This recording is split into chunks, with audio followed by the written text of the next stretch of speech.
All right. Good evening, Ketchikan. This is Abner Hogue, your emergency manager. Thank you for joining us tonight for another Facebook live stream.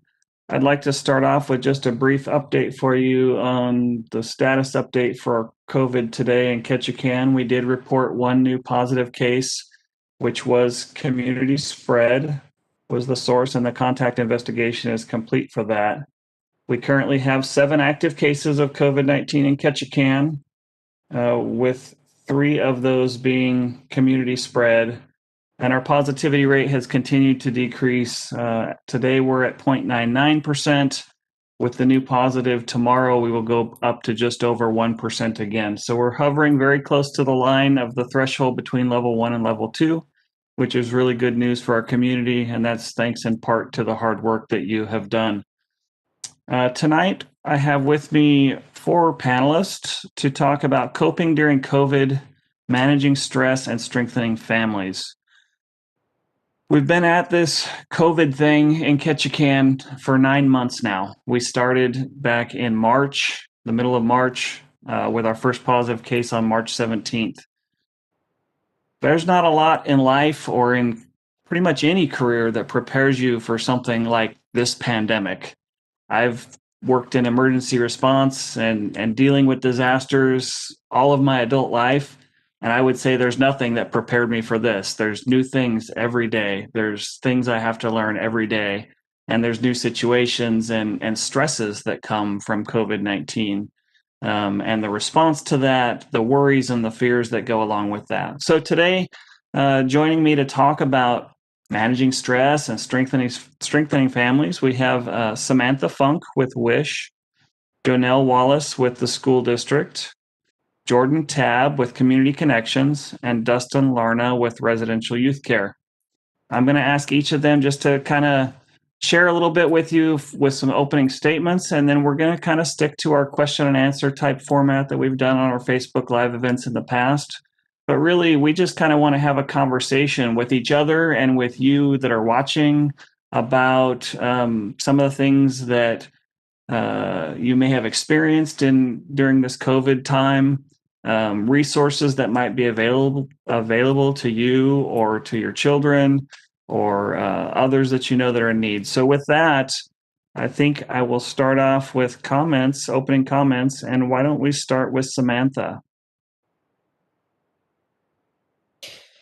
Hi, yeah, I'm Samantha Funk. I'm the youth counselor at WISH. The position is part of a new grant program that WISH was able to get to provide free mental health support services for students in the secondary schools, so K-High Schombar and Revilla.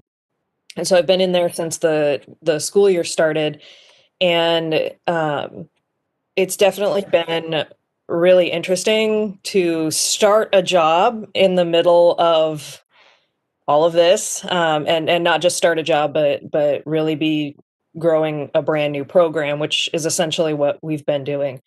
And so a lot of what I've seen hasn't actually been COVID stuff yet because it's such a new program. Most of what I'm seeing is kids that otherwise might not be able to access mental health services for one reason or another, whether it's a financial barrier or just not knowing what services are out there. And so a lot of what I've seen is, there is a lot of stress. Kids are really stressed out about constant changes in their education systems. The 50-50 stuff that the school district had to do. I was seeing a kid the other day, and he was talking about how stressful and scary that was because he doesn't learn well online. I think that's true for a lot of us. If that's all we could do was do those online school classes.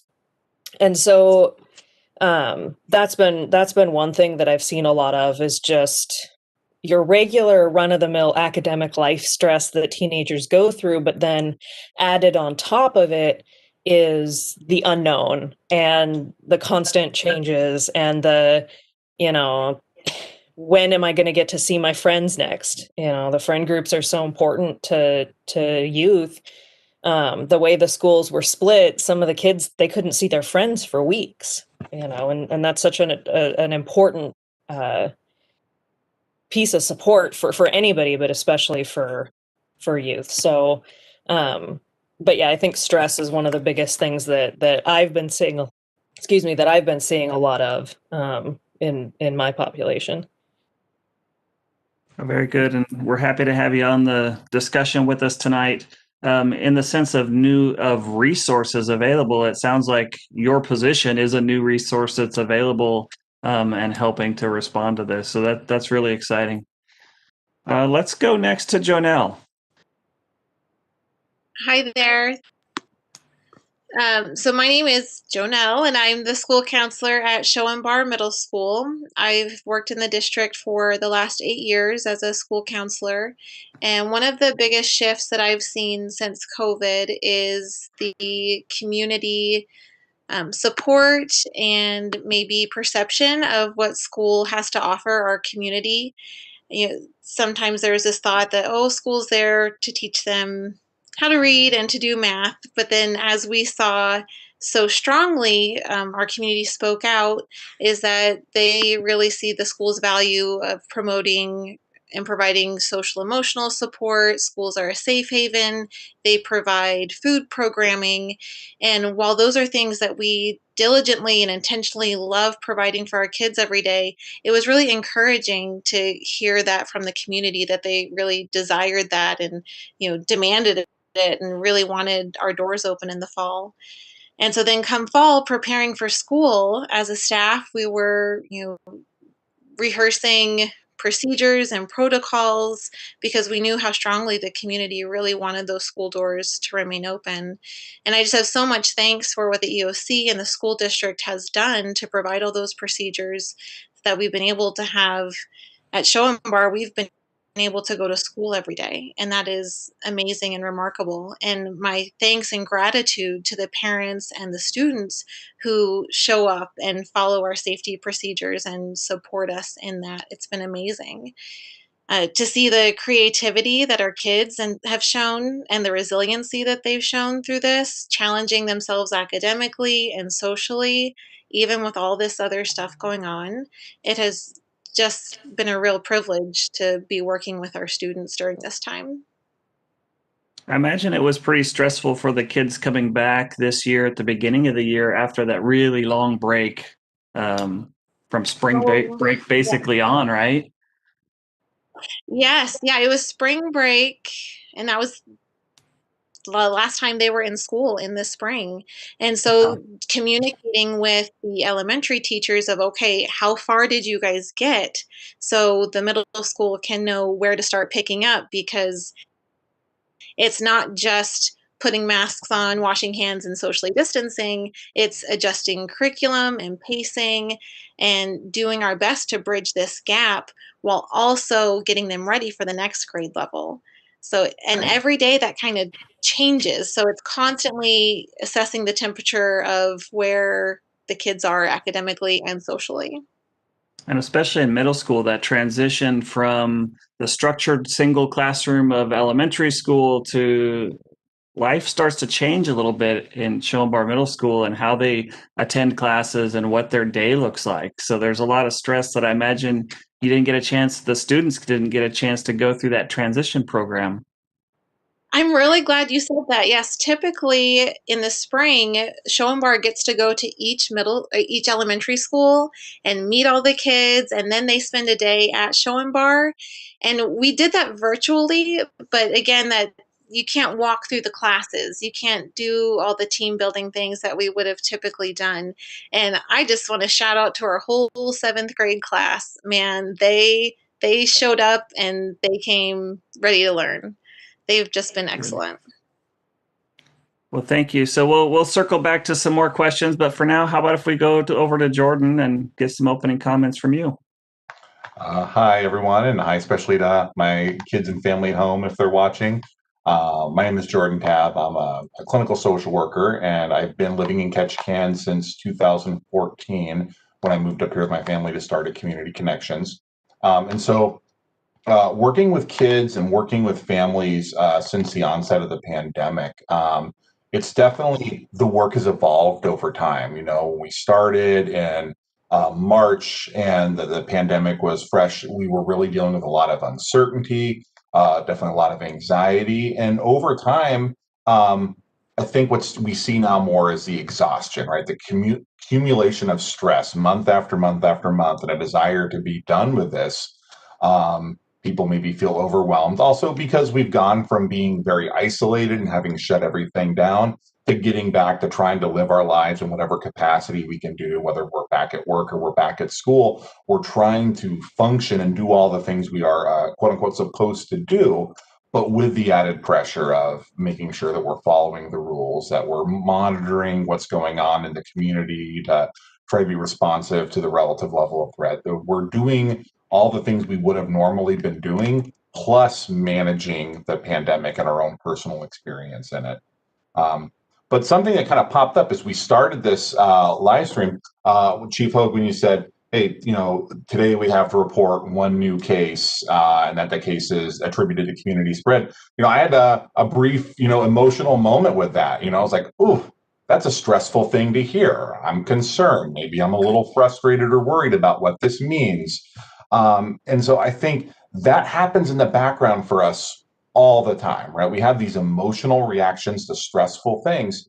And sometimes we have the skills to manage those, or we have the supports to work through the stress or the frustration that we feel, but sometimes we don't, right? Right. And I think what I'm going to want to touch back to as we talk about today, that our kids experience those same emotional reactions to stress that we do. When our children hear there's one new case in town, they may feel anxious, they may feel concerned, they may feel confused, and they don't necessarily have the same skills to cope with those emotional reactions to stress that we do as adults. So I'm very excited to be here as part of the conversation today, and hopefully people find it helpful.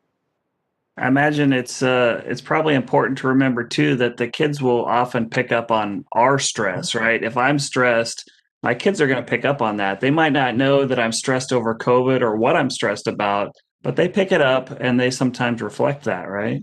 Right.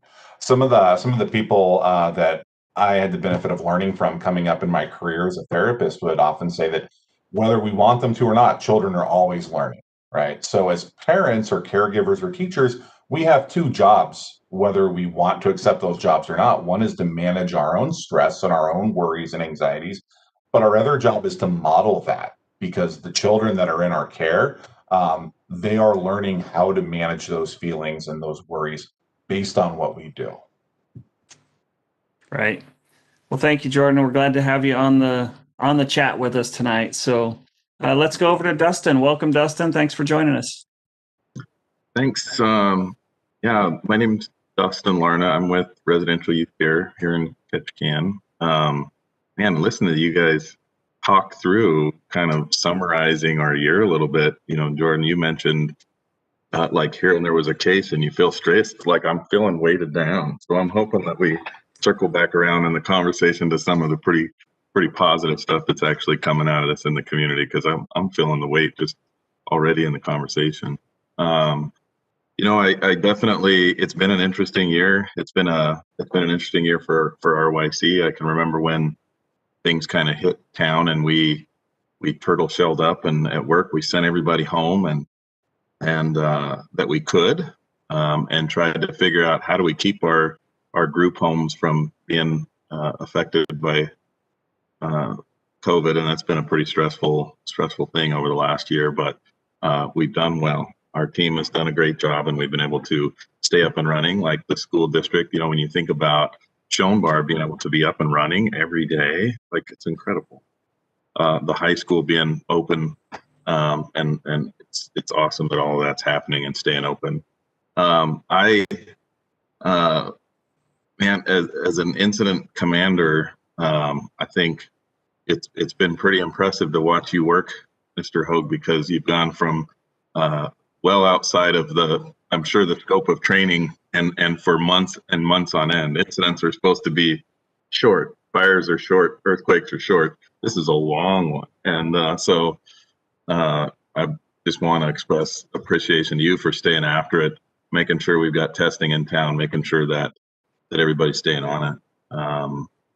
I know that that's been a help to have that kind of ongoing communication, and that helps with, so I'll hear about cases, but then I can see the communication of what's actually going on, and that calms me down a little bit, helps me feel a little bit better, helps my stress level a little bit. So thanks for all of that work. I know it's been a lot.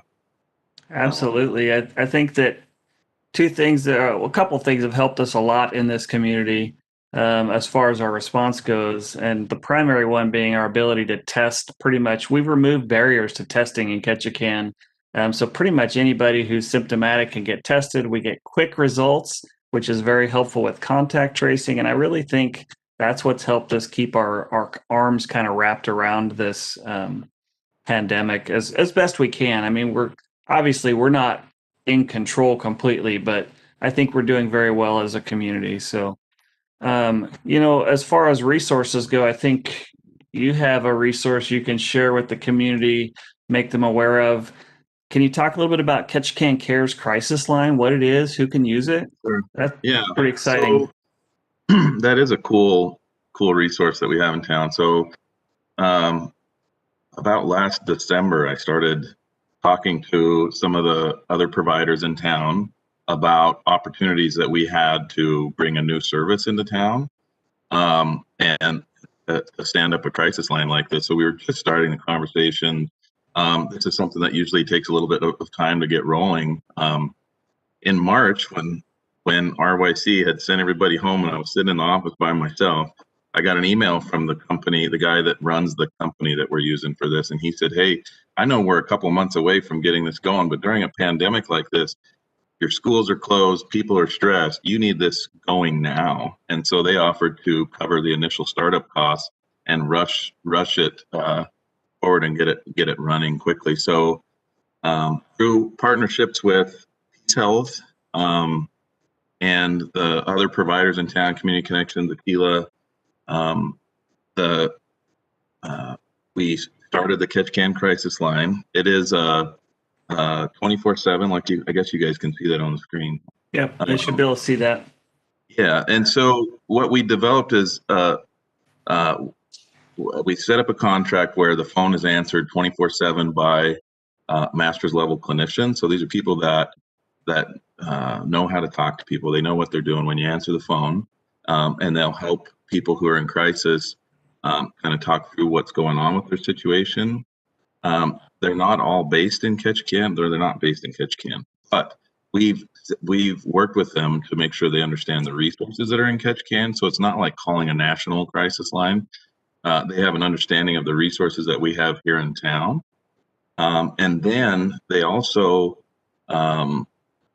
will, if a caller requests it, they'll refer, they'll pass on their information, and we can reach out to them. Providers can reach out to them and help them get access to services if they want them. So earlier, I think it was Sam, you mentioned that sometimes people won't necessarily know how to access services. And sometimes when you're feeling like you need some support, it's not banker's hours, right? It's not during school where they can go down the hall and talk to Sam. It's not, between 8 and 5 when they can call somebody and try to get a hold of Jordan or go see JoNell. It's in the middle of the night. It's on the weekend. They can call the crisis line 24/7. They'll get somebody very helpful on the phone, and they will help them connect to other resources in the community. So this is this crisis line, Ketchikan Cares Crisis Line. Part of your primary audience, it sounds like, is school-age kids, but this is open to anybody, right? Correct. This is open to anybody in Ketchikan who is in crisis of really any kind. So whether it's a depression or anxiety right now, a lot of people are anxious. There's this kind of the extra level of stress that Jordan mentioned is weighing people down, and they're kind of anxious about the future. It's uncomfortable. And so if somebody finds themselves in any of those situations, they can call. We have people call just to test the line because they want to tell somebody about it. We have people call. We've had people call it and ask about access to the rental assistance program in town. It's okay if you call it and it's not, it doesn't have to be that you qualify to call it. Anybody can call it, and they'll be happy to answer the phone and walk you through it, adults and children alike. Very good. And so I think I heard you say the line is monitored by master's level practitioners, and then they tie that back into the local community resources so that the people can get, the callers, if they need it, can get ongoing services if necessary. That's correct. So like if let's say somebody calls and after talking with the clinician, it's determined that they need some immediate help. If they're a danger to themselves or they want immediate help, they'll help them connect to, make a plan to get them to the hospital or contact law enforcement if they need help from, in that regard. Or, we had somebody call that was home and really stressed and had recently had a surgery and was at home by themselves. 3 a.m, they didn't know who to talk to. And through the call, it was like, hey, you should probably go back and get checked out. This sounds pretty serious. And they were on the phone with them until probably one of your paramedics showed up and got them to the hospital. So that it's been a really cool resource when people call. I think there's a lot of opportunities for it. One of the things, I don't know how many people are watching this or listening, but one of the things that I try to ask people to do, if you can pop that image back up, is take a second and put the number in your phone. Put it in your phone as the Catch Can Cares line, because you might need it sometime and you're going to think, oh, there was that crisis line, but I don't know what the number is. Or if you want to tell somebody about it, or you got a friend or a family member that's struggling, you can forward them the contact. So take a minute, put Catch Can Cares line in your phone when you have the chance. And then the number, the 225-CARE or 225-2273. Put it in your phone now, because when you need it, there probably won't be one of these signs around. Right. It's just like when you need your car keys, you can't find them, right? Yeah. Never where you left them last. Yep. So. Well, thanks for sharing the information on that. So I have a question here. I wanted to mention real quick, for those of you watching on Facebook and that are on social media, you can feel free to post questions in the chat. We will try to answer those. We do want to try to keep some of our focus primarily on, coping with COVID and those kinds of topics. But if you post other questions and we aren't able to get to them, we will consider updating our frequently asked questions on the dashboard. But we will try to get to some of those live questions, because that's really the purpose. Part of the purpose of this is to help answer questions that people have in real time. So next, for JoNell, I wanted to see if you would talk a little bit about parental stress. We touched on it just briefly, but parental stress and how it can overshadow kids' stress, and kind of that attitude of, well, what do they have to worry about their kids, and that sort of thing, and some of the things that we can do to help our kids cope with stress, maybe. Absolutely. Yeah, Jordan said it so well earlier that, whether we like it or not, kids are always learning and watching and observing. They're always assessing the people around them. And a lot of that is emotional regulation. So a great privilege I have is, working with parents and students together and connecting them to resources. But a common comment I hear is, from parents is, well, I'm under this stress. This is my stress. This is not my kid's stress. What do they have to be stressed about? They're 12. And it's, well, they're dealing with the exact same stressors you are.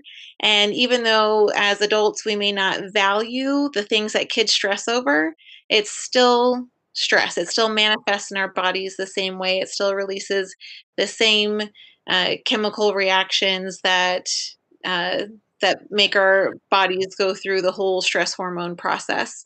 So being able to model how to handle stress, and then what I get to do is help to add tools to their toolkit of managing the stress. So we really talk a lot about being able to identify your emotions, name it to tame it is something we say a lot. And then being mindful and understanding how your body reacts to stress. So so you know exactly what emotion it is that you're dealing with. And for parents and kids alike, being able to create that atmosphere where you can talk about it, where you're not belittling the things that they're stressed about. Their friendships are some of the most important things to them at this time. So while parents may be worrying about a mortgage or a job, which are huge things as well, to kids, it's just as big. So taking the time to validate that, acknowledge it, and also share some empathy of, well, I'm going through stress as well. Here's some things that I do that have helped. What are some things you have tried? Uh, is that those conversations just go a really long way. And if you can have conversations with your teens about what you may think are little things, it's really going to open the door in your relationship as well to talk about some of the bigger things that are going to come along as they're going through junior high into high school. Yeah. So, recognizing that your kids are stressed doesn't necessarily invalidate your stressors, right? It just helps them to maybe cope with it a little bit. And sometimes for me, even just acknowledging that I'm stressed, like I think you mentioned just now, you said maybe even validating their stress by saying, I'm stressed too. You don't have to give them all of the details necessarily, but just kind of acknowledging that sometimes I think can help. Yeah, definitely. That we're all emotional beings, no matter if we really want to admit it or not. That we all share these, the same pool of emotions, and that we all have to process them differently. And it's ignoring is not a tool in the toolkit. You can always, wait until you're in a different space, delay a little bit until you're maybe in an appropriate area or with a safe group of people to process it. But ignoring it completely only gives it more power. Yeah. So for Samantha, you're working with the schools and in the schools. Can you talk to us a little bit about some of the challenges and life changes that you've seen the students having to experience this year and how your program's been able to help them some? Yeah, I see, like I said before, I see a lot of like the run of the mill life stresses for teenagers. Some of it's relationship drama, some of it's, how do I get along with my parents? How do I manage my own, like time management? But in as chaotic as it's been, when the school had to go down to like 50-50 capacity and things like that, it's added a lot, so much more of the unknown for a lot of the kids. And, none of the kids that I have talked to are dumb. They know what's going on. They are so much, it's insane to me. They are so much more savvy about things going on in the world than I ever remember myself being when I was, 15 or 16. They're so connected to everything for better or worse. And so they know what's going on. There's no shading it. And so in some ways it, I think, helps because they get some of the knowledge of what's going on. They get to sort of understand things, but it has added to some of the fears, some of the worry. And so what I really like about the WISH program is, and all of the school counselors, whether they're at K-High or anywhere else, is we are right there for them to access. And I think that's been probably the biggest thing that I've seen is if kids know that they have 1, 2, 3 supportive adults that they can go to, that makes such a massive difference in how well they're able to process things and work through them. And that's been part of the WISH program is just being there. Yeah, it's just being there. That's good. Thank you. So, Jordan, we the other day when we kind of talked and discussed this event, you talked a little bit about the amount of stress that adults are under, the stress that kids are under, the fact that there's additional stress because it's the holidays. But then you talked a little bit about kind of finding balance with resiliency, and I was hoping you could talk a little bit about that. Right. So I've been kind of making notes on a couple columns here. And the first is column is stress, and the second is a column that's resiliency, that we're all managing a lot of stress. And one strategy that I really want to encourage people to use is considering how they can put the stress they have to manage in the right context and make sure that we're doing activities that help us manage stress in ways that are helpful. I think it was mentioned as we started going through our introductions that this conversation is kind of heavy, and there's an element of stress even to looking the pandemic in the face, right? We're doing that for the purpose of trying to help normalize just how difficult this is, hopefully helping make some connections for individuals in the community who feel overwhelmed by stress, and to try to connect to resources or stress help. So there's a reason that we're dealing with this stress right now.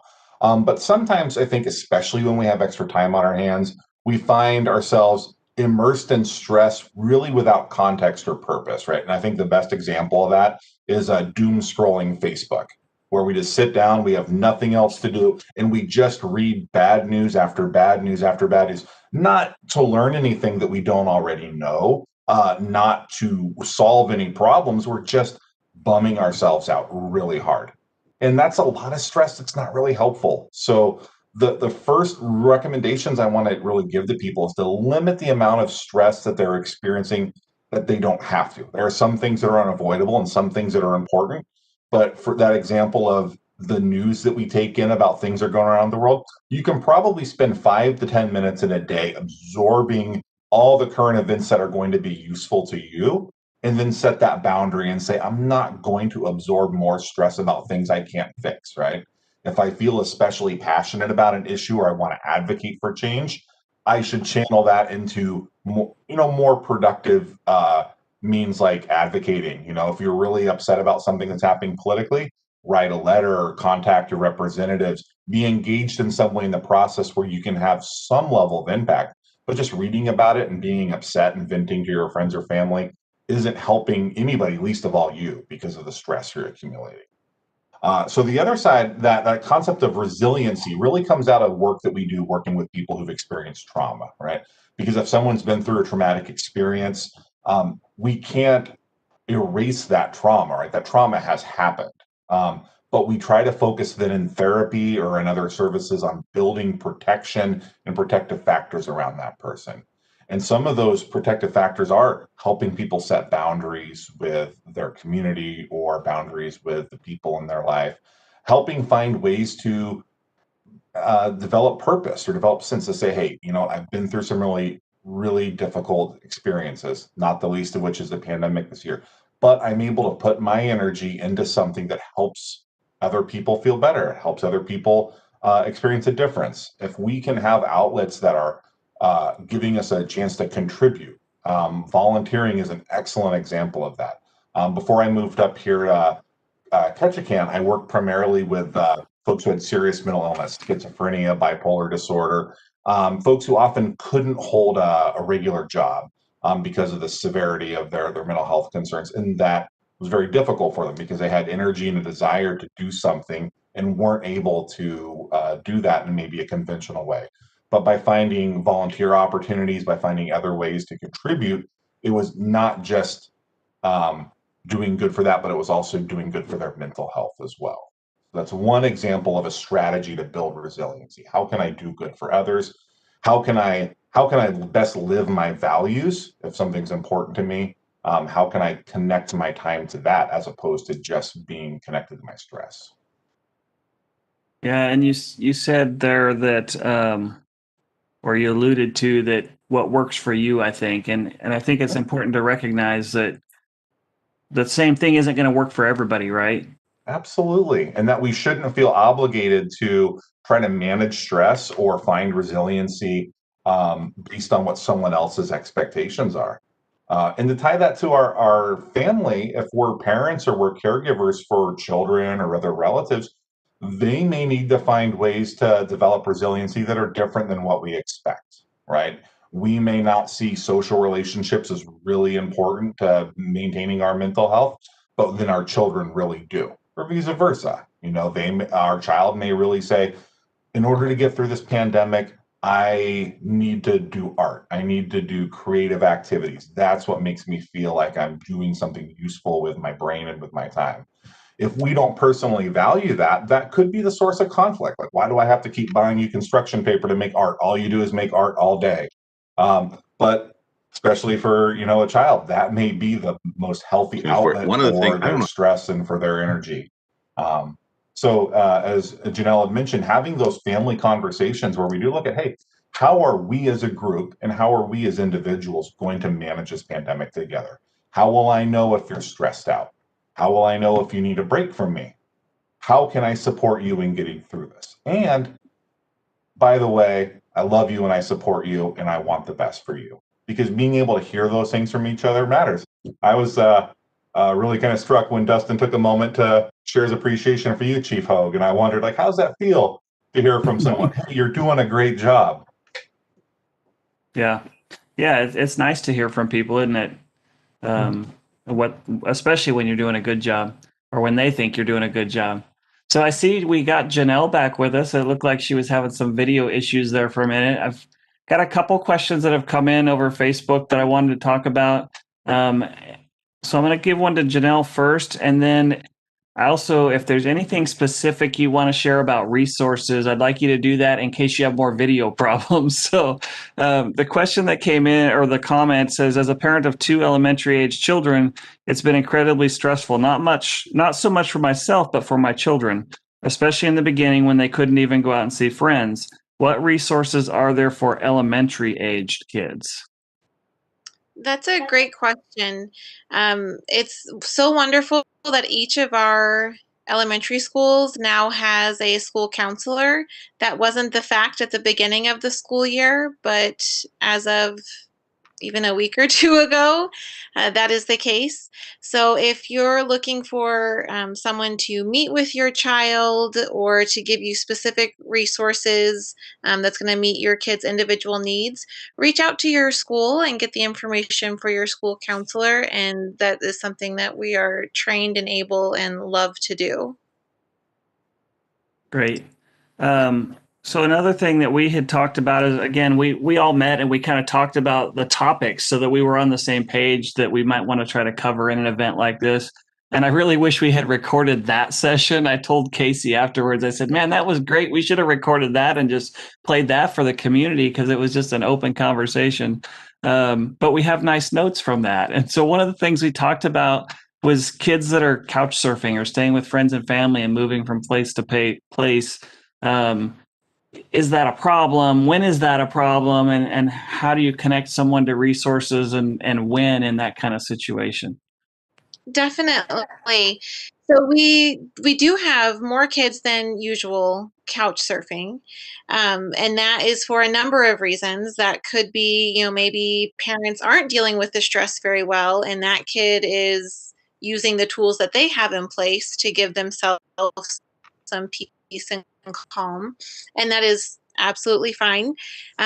What would help the school system is if we had a heads up from the parents of, hey, our kid's going to be with this family for a couple of days, or if it's something where the family allows the child to choose where they're going to stay each night, to have that extra family on the contact list.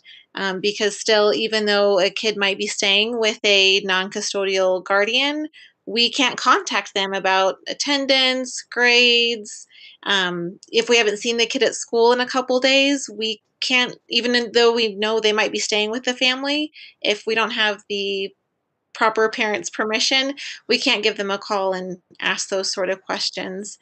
So if that is a situation that your family practices, which is absolutely fine, just let the schools know and get us the proper contact info. That would be really, really helpful. Yeah. And if I could, go ahead. No, go ahead. Oh, if I could chime in on something Jordan was saying earlier, we did make up some resources to point out some signs and symptoms of depression that kids might be experiencing as a result of this stress. And he made a great point of observing your child to see how they're handling it. And so we have two different infographics that we made. One is for kids 12 years and younger, and that's the one that Casey's pulling up for us. So these are just some really classic symptoms that if you see just one, maybe the kid is having a bad day, an off day, and they're showing one symptom. But if you start to see these stack up over time or a combination of them, it's probably a good time to reach out to either your student's school counselor, or if you already have a connection with a local agency, to reach out directly to them. But if you don't, your school counselor can make those referrals for you, and they can work with your student in the meantime. And I guess an extra resource for that extra question about elementary age students, WISH is working on a grant to get a position similar to Samantha's at the high school and middle school, to get a position similar to that in the elementary schools. And so we do anticipate that within, I don't want to speak for WISH, but I believe it's before the end of the school year, possibly. And then if we want to jump over to the other infographic and look at the symptoms for teens, they are slightly different.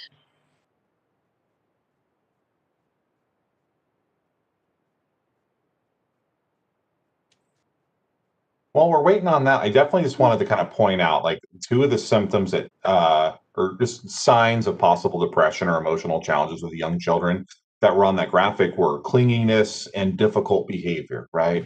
And that's something we talk a lot about working with young children, is that those are the behaviors that get adults' attention, right? So children are designed to get our attention when they need help. Right. And so if you have a child or you're working with a child in a professional capacity that's having challenging behaviors, that is a sign that they need help with something, whether it's help learning new skills or help where they need more support to deal with a problem. And as we've kind of presumed today, everyone is dealing with a problem, right? COVID is very hard for everyone.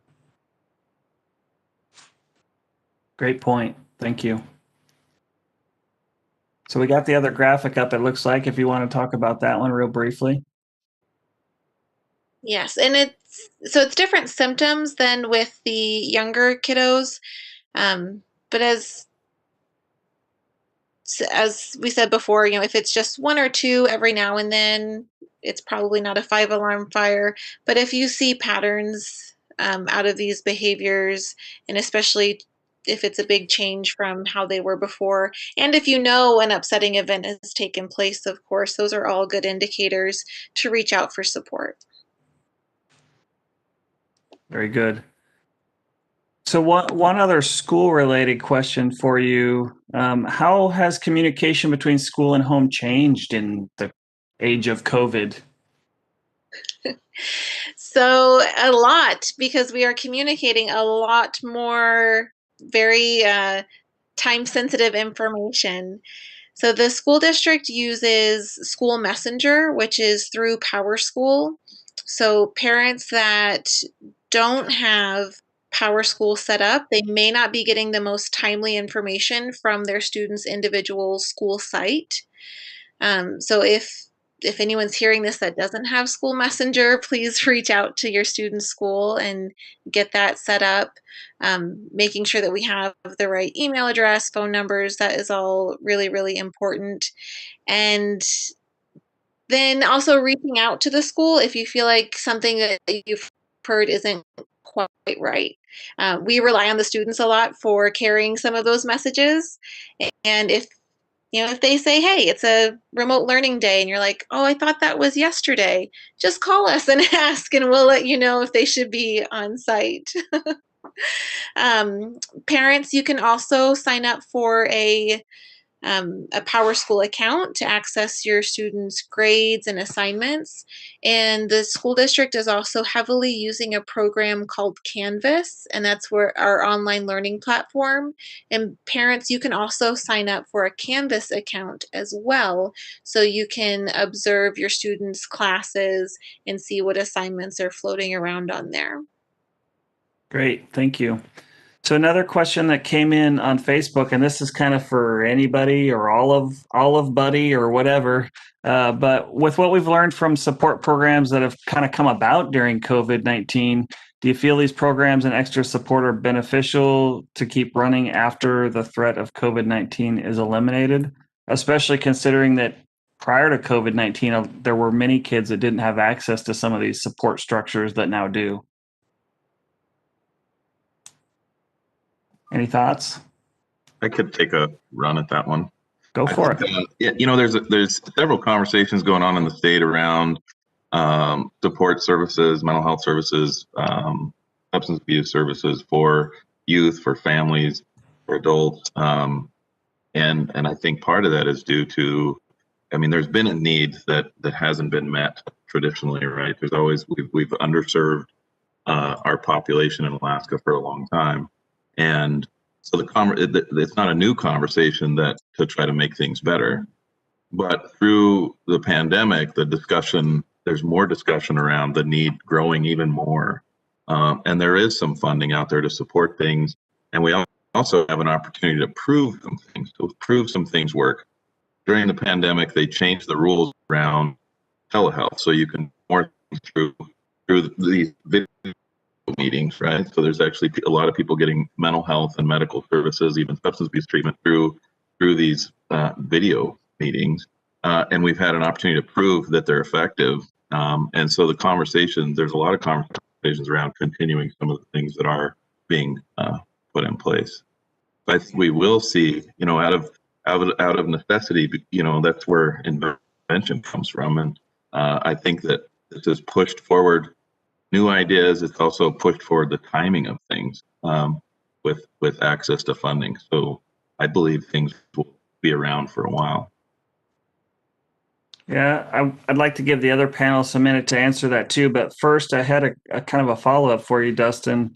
You talked about needs for services increasing, and we've seen that need. So how has that affected RYC specifically? Have you seen an increase in need for services and increased wait lists and things like that? Yeah, we definitely get a lot of phone calls, and the need was kind of down over the summer. I think kids were out of school and out running around, and then this fall, when we try to figure out where they are and try to get them back to handling things the way they're expected to, we got a lot of phone calls, and the need was up.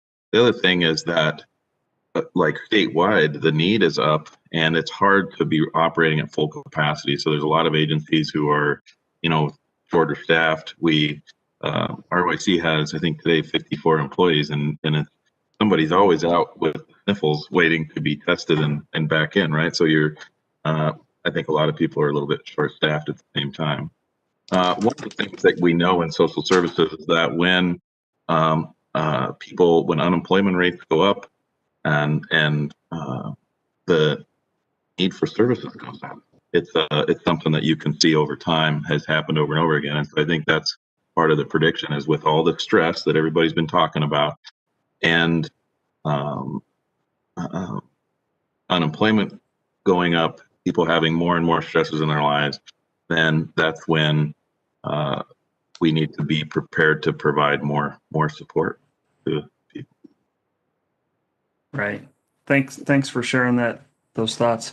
So for the other panelists, did any of you have other thoughts on the continuation of services post-COVID? Jordan, I see you shaking your head. Yeah, absolutely. I think definitely the first few questions that we saw coming in for the panelists were about, rental assistance programs and other things, and some questions I don't have the answers for personally.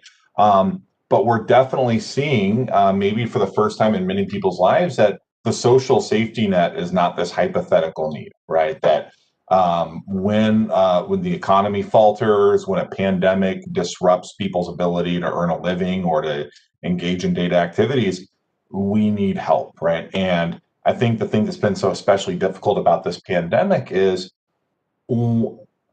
it's affected our ability to come together and provide that support informally. Like, you can't just go move in with a family member if you lose your house. You're not supposed to, because you're supposed to keep a tight bubble. You can't have a friend watch your kids while you go to work because you're supposed to maintain this tight bubble, right? So and I have definitely thought about how, in this area, when we think back to the original, stewards of this land before Western contact, that in this time of year, people would come together as a community to wait out the winters and then get through the short hours, to get through that time together. And the pandemic affects our ability to do that. So there are these special challenges. And so needing new services, needing things like telehealth, needing ways for people to engage in recreation and social contact with their kids and with their families is so challenging. And it is great to see people innovate and think of new ways to do that. I love things like the spaces that have been made available at the mall for kids to go and recreate in a way that's a little more socially distanced and supervised is awesome, right? It was great this summer to make lemonades out of lemons, to be able to use the outdoor space that we have. Our agency, Community Connections, we work with a lot of at-risk kids in therapeutic foster care, who need some of that extra support in order to stay out of residential or inpatient care. So we were able to get out, unplug, go get deep into the wilderness, or get out on the beach and spend time together in ways that were safe. But now, as we're drawing into the winter, it's much harder to do that, right? So it's like, how are we going to give these kids that basic social and emotional support so that they can stay in their community, they can stay in connection with their families? These are absolutely big challenges. So I think not just now, but looking ahead, because there will be other challenges, there will be other crises and pandemics, and we can learn from this and teach the people who are going to come after, how do you successfully navigate this challenge, and to do so in a way that takes care of our community. So speaking of programs at the mall, the youth programs, I think RYC, you run that, right, Dustin? Can you tell us a little bit about those programs? What's Jordan talking about? Well, there's a couple things going on over there. One of them, RYC, I think it was just before, it must have been like January, we picked up a property over there in the plaza to start our Catch Can after school program. So we got a grant to develop after school programs at some of the grade schools and the junior high at Schoenbar, and it's been a really challenging time to do that. So that's one area over there. The second one is actually the Wellness Coalition set up, and they have the Catch Can Youth Alliance, and that's for high school age kids. They can drop in. They've been steadily working on adding hours. I think my understanding is it's starting in January. It's going to be open 5 days a week after school, Monday through Thursday, and I think 2 to 5 on Friday. There's going to be all kinds of different activities for them to be able to safely kind of have that sense of community that Jordan's talking about. We underestimate, we didn't realize how important that is. One of the things as simple as, like, I go to the grocery store and I figured out that it's normal for me to smile at people that I don't even know their name, but I know they're from Catch Can. There's you guys know who I'm talking about. You know a ton of people that you don't even really know who they are, but you've seen them enough times. You nod and you smile. Well, nobody can tell that I'm smiling at the store, and so I just look at them, and then they kind of look at me like, "What are you looking at?" Well, I'm smiling at you. It's that sense of, it's that sense of community that we have in Catch Can that you don't get in a lot of places. So that space at the plaza, we're part of that. We're trying to help with that project, but that's really under the Wellness Coalition's overseeing that. You should check it out. It's a cool opportunity for high school kids to be connected to the community, and try to have something positive going on. Well, I'm glad you had information on that. So, Samantha, I saw you nodding there when JoNell was talking about the WISH program, I think, and the potential additional position that WISH is looking at. Did you want to talk a little bit about that? And what do you think about, I don't know if your position was created due to COVID or not, and kind of the longevity of what that program looks like, if you know. I'm just curious. Yeah, I don't know all the ins and outs, but my understanding of the elementary program is we've gotten the grant for it. It's just finding the people for it, right? Right. And the idea is to essentially do what I do in the high school and have that available for the elementary school as well. And KIC, I think, has a partnership piece to that too. They do for what we do in the high school. They have a behavioral health aid for that, and I think the elementary school grant has the same component. And so we have the grant. We're just looking for the person. And so when JoNell said, we're hoping to have that rolling out before the end of the school year, that is the goal. Fingers crossed that we can find a provider to fit into that role.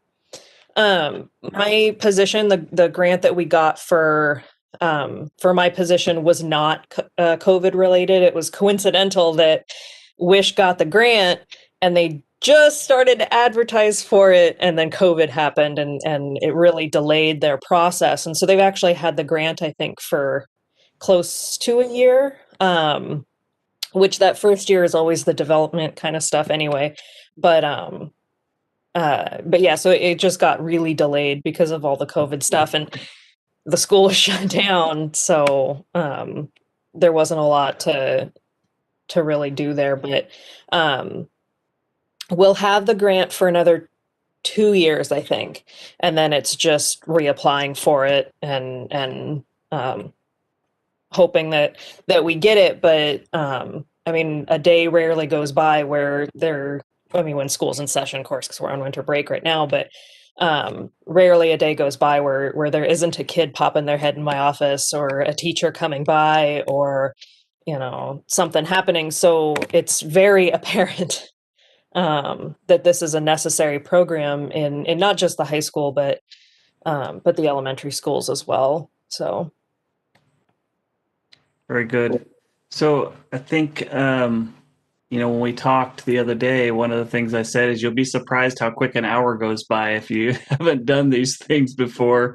And we're approaching that. So I'd like to try to do a little bit of wrap up here. I would ask, what I want to ask is for you to share one of the biggest COVID related challenges that you had to overcome as part of the COVID of dealing with COVID, right? And what's helped you to overcome that. And I'll start off. And for me, one of the biggest challenges was not going into the office every day. For my entire adult life, I've worked and I've gone into the office and I've had a routine, and I've done a lot of telework during this response. And so in that case, for me, what has helped is trying to establish a routine as much as you can do that when you're running an EOC as the incident commander, but having a regular routine still. You still get up, you go to your office space, you work for the day, you take a lunch break, you close up for the day and have dinner, try to set some routine still. So for me, that's helped quite a bit. I don't know if who wants to go next, or maybe you don't have to go next. Jordan, go ahead. Yeah.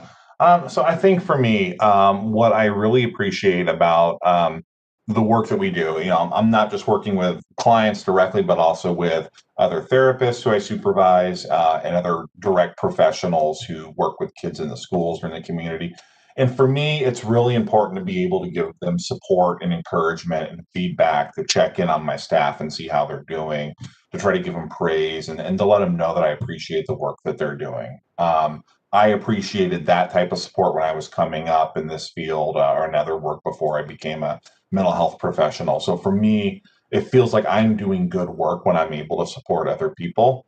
And I think that's something that's helped bolster me through the extra challenges of COVID. Great. Thanks. I'll go next. Go for it. So I was really nervous about establishing rapport with kids.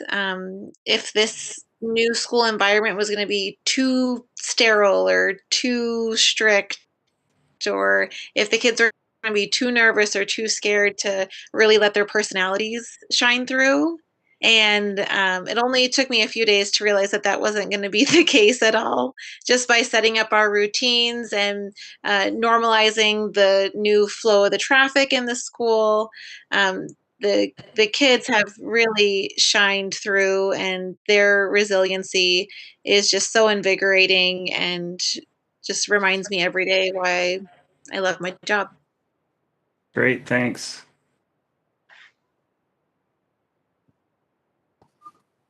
So Dustin, I'm going to pitch it to you next. If you'd like to share something, that would be great. And then also, as you finish that up, if you have any closing resources or comments you want to make, I know you have an important family event tonight, and I would hate to add more stress to you by keeping you on too long. So if you want to make kind of some closing comments here, and then feel free to jump off. We're at an hour here. We're just going to do closing comments after this.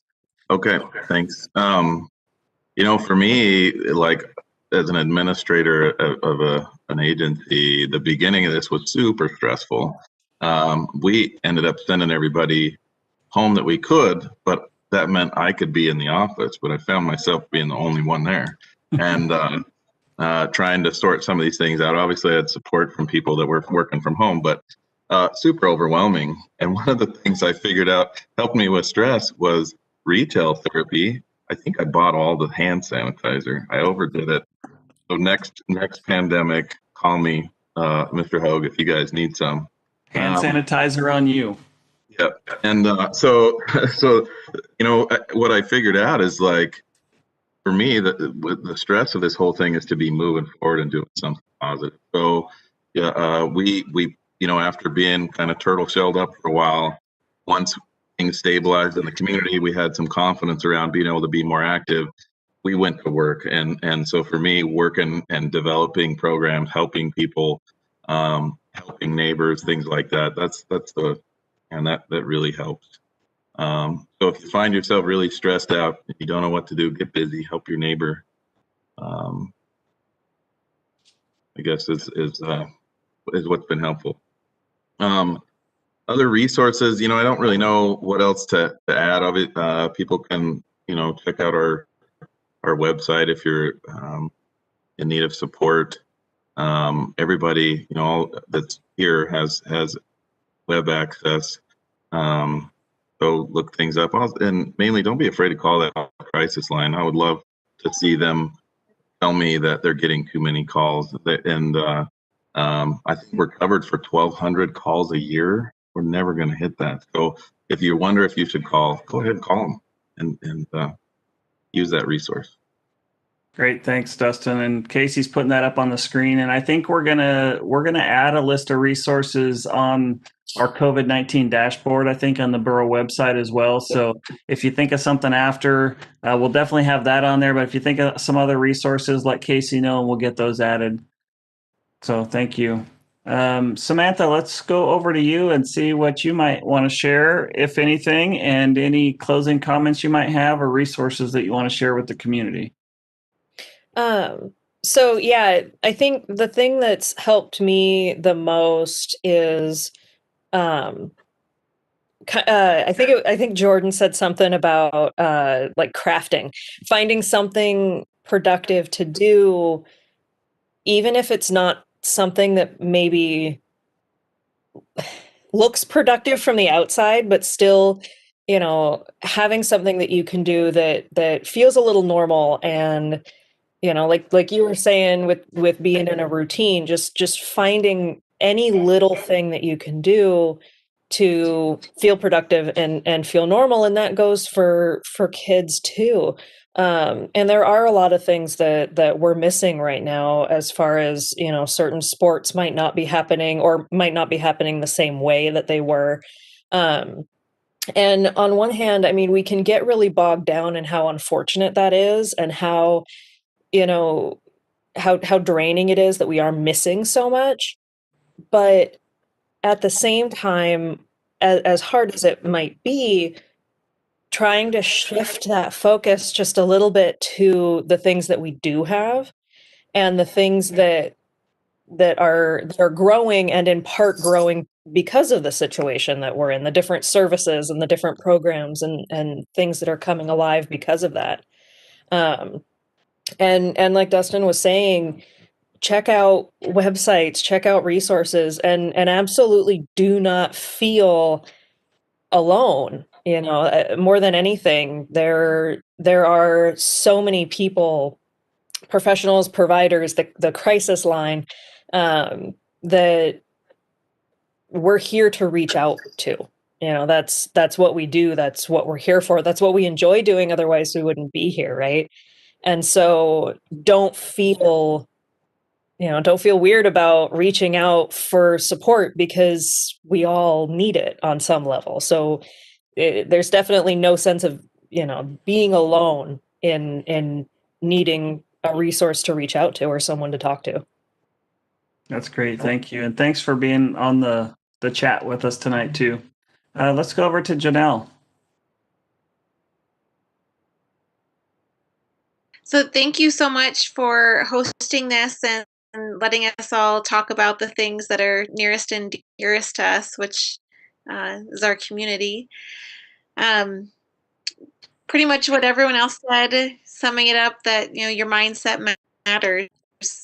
So try and look for the positive spin in things when you can. Make sure you're taking care of yourself, and we're all in this together. So you're definitely not alone when you need support.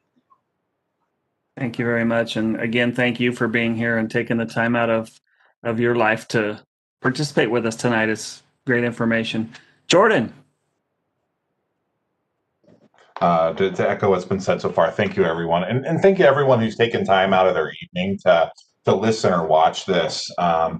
Hopefully it's been helpful. I definitely want to recommend to everybody, if you're like, man, I need something to do to try to make this situation feel better. For lack of a more specific and detailed answer, call or talk to someone that you care about and appreciate. Like, reach out and make that connection and tell them why you appreciate them. And then listen to whatever they have to tell you, right? Connection is one of our key resiliency factors, right? So make connection with someone you care about. And, I also want to say, like, if you're struggling and you do partake in substances, whether that's alcohol, cannabis, or anything else, examine your relationship with those substances. If you're concerned, or anyone has suggested there's a concern that maybe that's not helpful, or that maybe we're starting to use it to manage stress as opposed just to recreate and unwind. I'm sure somebody's frustrated with me saying that. I'm not saying that to you or anyone in particular, because I'm just talking to the internet, but I would encourage you to think about that, please. So thank you. Great. Thanks, Jordan. And I guess just for the community and kind of wrapping this up, I also appreciate you taking the time to watch the video tonight and listen in to what our panelists had to share. The video, if people are asking, will be available on the City of Ketchikan Facebook page. It will also be available on the Live in Ketchikan YouTube channel, if you want to find that there. We'll have information about resources available in the community. We're going to be adding a page, if we haven't already, to our dashboard page on the borough website. And this isn't the only event that we're going to have to talk about coping during COVID. On January 5th, we're going to do another one of these with some other panelists. The title is going to be Coping During COVID, Building Resiliency and Strengthening Community. And we'll have participants from Ketchikan Wellness Coalition, another participant from the school district, Ketchikan Indian community will have someone on, and Peace Health intends to have someone on that for that discussion. So again, to the panelists, thank you very much for being here tonight, and everyone have a great night and stay safe out there. Stay strong, Ketchikan.